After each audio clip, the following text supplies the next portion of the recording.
Okay, so if you download the Grasshopper file intro psychrometric chart, you should be seeing what I have on my Grasshopper canvas. And I'm just going to go through the different components of this file. The first, much like the 3D visualization we did last week, first imports climate data. So for your given case study site, copy the actual EPW address and paste that in this panel, okay? And that should bring in the relevant weather data. And then that weather data goes straight into this psychrometric chart component over here. But I'm just going to go through these three areas where we customize some of the things we just discussed. So you'll see over here, we've brought in dry bulb temperature and relative humidity from our climate data. You can also plug in barometric pressure. It doesn't make that big of a difference, but there might be slight subtle changes. Then this sort of group of icons refer to control that we can input in terms of the thermal comfort variables. Wind speed is something we can adjust. If you remember, we looked at how airflow can impact the boundaries of thermal comfort in terms of temperature. Our upper limit is 1.6 because we know that within that range from 0 to 1.6, there is a modification of the temperature boundary. But for now, it's set at 0. We can also adjust the two human factors in terms of thermal comfort, which are activities, and these range from sleeping all the way to basketball, I guess. But somewhere in there, I'm sure you can find a suitable MET activity or MET value to approximate to whatever the program within your case study site is. You aren't able to customize this. So, if you put it in a slider and typed in a specific value, it's going to give you an error. So somewhere in here, find, sort of an approximate in terms of MET activities.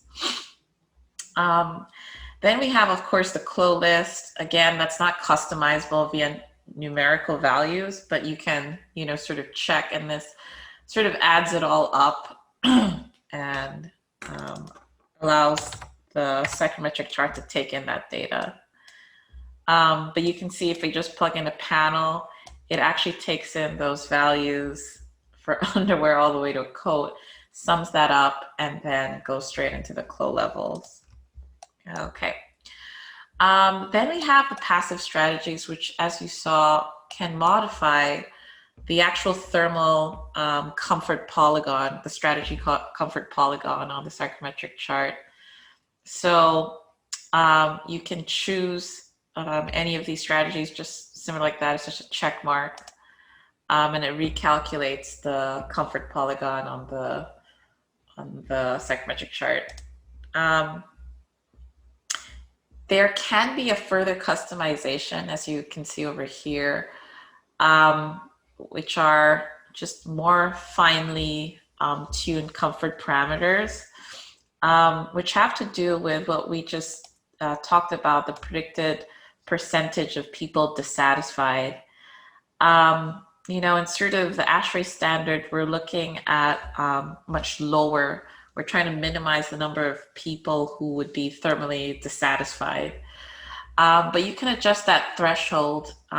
When we looked at the adaptive model, we went up to 20% of the population is thermally dissatisfied. And that's more generous in terms of the comfort region. So this can change, but it's basically a number between 5 and 100% that you can move around. But ideally, we want to stay below 20%.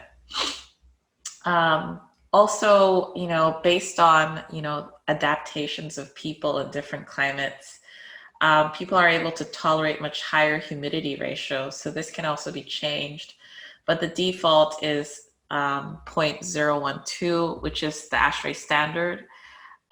If there is research or literature in your case study climate, you can increase this, particularly if it's tropical, but definitely research that value before you do something like that.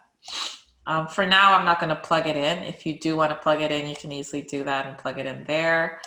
But I'm just going to keep it to, the basic passive strategies over here. And then we can also customize the analysis period.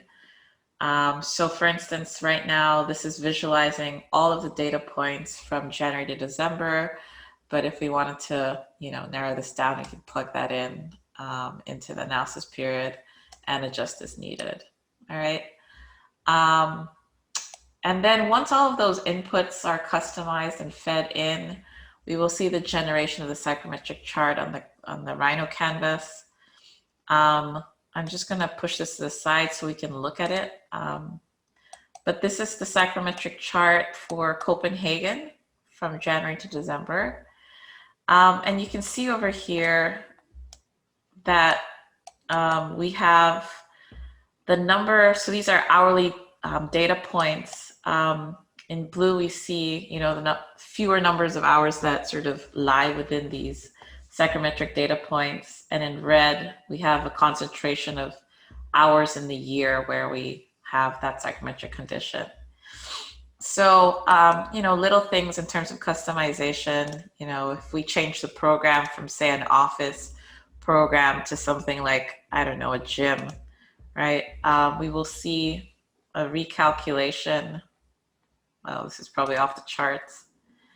Let's do something like cleaning. How about house cleaning? Maybe this is a kitchen or something.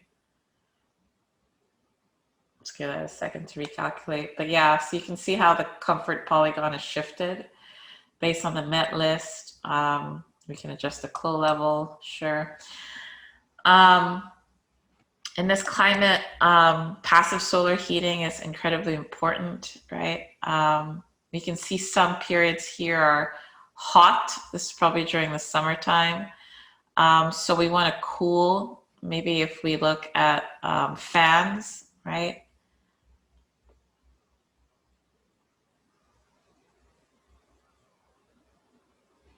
We can capture those hours that are a little too hot.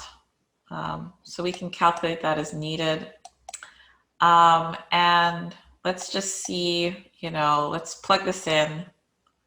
We'll see a shrinkage of the hourly data points once we plug in the analysis period.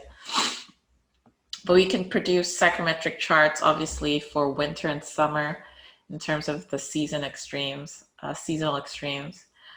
to more clearly show a specific passive strategy with a certain time of the year, right? So this is useful for producing specific psychrometric charts according to seasons. And the other cool thing I think I mentioned last week is we can also generate a psychrometric 3D graph, that shows us exactly throughout the year if we are achieving comfort or not. So I'm just going to go ahead and preview this since it's already plugged in. And also I'm going to just look at the whole year, not just the analysis period over here. Okay, so I'm going to disconnect that for a second. So we'll see plotted the whole year in terms of comfort or not. So we can see in red, 1 means comfort, in blue means not very comfortable, obviously. But as we play around with our passive strategies, we can see more clearly periods of the year where we will need some form of mechanical conditioning in addition to the passive strategies. So that's useful. All right, so that's it. Let's just look back at the worksheet to see the types of activities in terms of plotting, not just your thermal comfort variables, but also the passive strategies for your case study building. All right.